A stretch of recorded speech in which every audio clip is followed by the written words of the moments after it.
Man hired undercover agent to kill family member who was sleeping with his wife over substantial inheritance. That is a lot. Talk about coming out on the losing end of the losing end.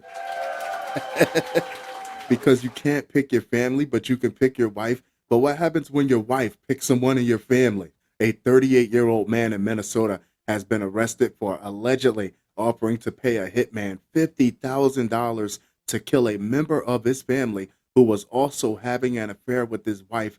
However, the murder for hire plot was foiled when the individual he tried to hire for the job turned out to be an undercover law enforcement agent.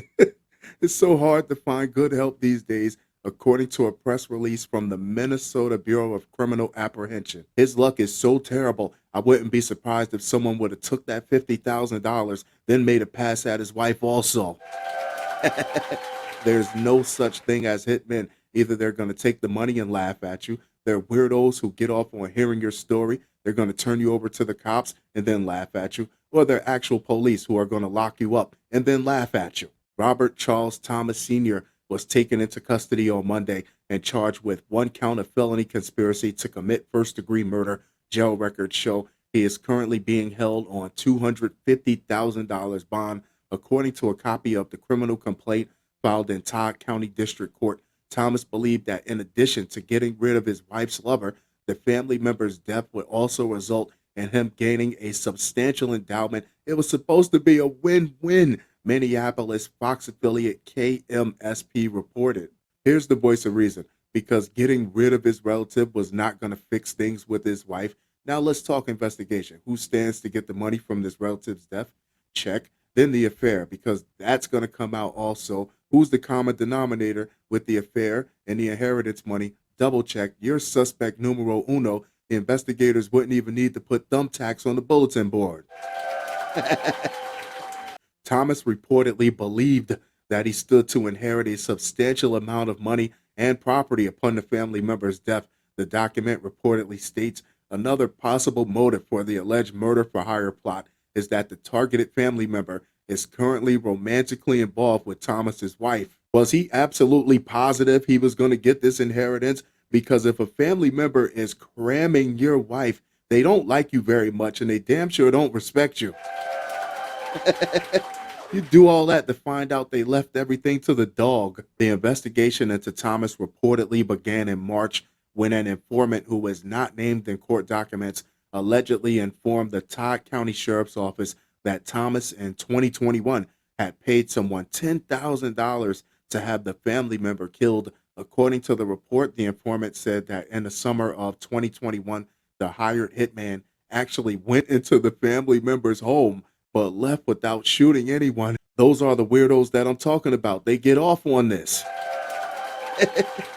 He basically paid someone $10,000 to do cosplay, and when the fun was over, they went and told the cops on him. Agents from the BCA and TCSO then scheduled a meeting in which an undercover agent posed as a hitman and met with the informant and Thomas in a grocery store parking lot on April 6th, set his ass up. Here's what I don't understand. If he paid someone $10,000 to perform a hit job in which that person did not perform the hit job, what do we have to really talk about? What are we meeting for unless you're giving me my money back? And then you're going to bring in a third person to sit in on the conversation. That's a textbook setup. Thomas and the undercover agent reportedly spoke to each other inside the undercover's vehicle for approximately an hour.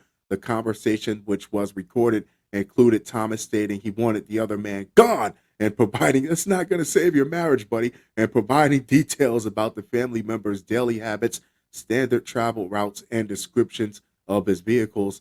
Thomas made it clear that he wanted the targeted family member killed, just gone, as opposed to being merely injured or maimed. Court documents reportedly stated the undercover agent gave Thomas a phone number to call if he a direct line to the police office. And he changed his mind about going through with it, as the assassination would happen early morning. If Thomas did not call it off, he would have a long Easter weekend to think about it. I don't know if it's standard operating procedure or if that's just how the chips fall during these investigations, but they always give the person multiple chances to back out. Investigators say Thomas allegedly confessed to having hired the hitman in 2021 and further agreed to pay whom he believed to be the new Hitman, new and improved, $50,000, which would come in installments from the funds he stood to inherit in the event of the family member's death. Additionally, Thomas allegedly expressed regret about not killing the family member himself. How many of you think his relative is going to leave his estate to a goldfish or something? How are you going to pay the hitman? This might have been a blessing in disguise because the alternative would have been being in debt to a killer. Thomas encouraged the undercover agent to kill the targeted family member whenever the opportunity arose over the long weekend, the complaint states, according to the Star Tribune, adding that a murder for hire agreement had been reached and that Thomas did not call it off before the killing was supposed to take place. I think it's standard operating procedure.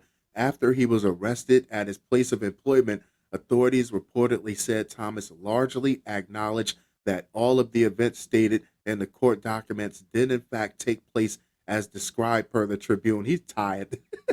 There's no fight left. If convicted, Thomas faces up to 20 years in prison. Honestly, he could have just confronted that relative and beat that family member's ass.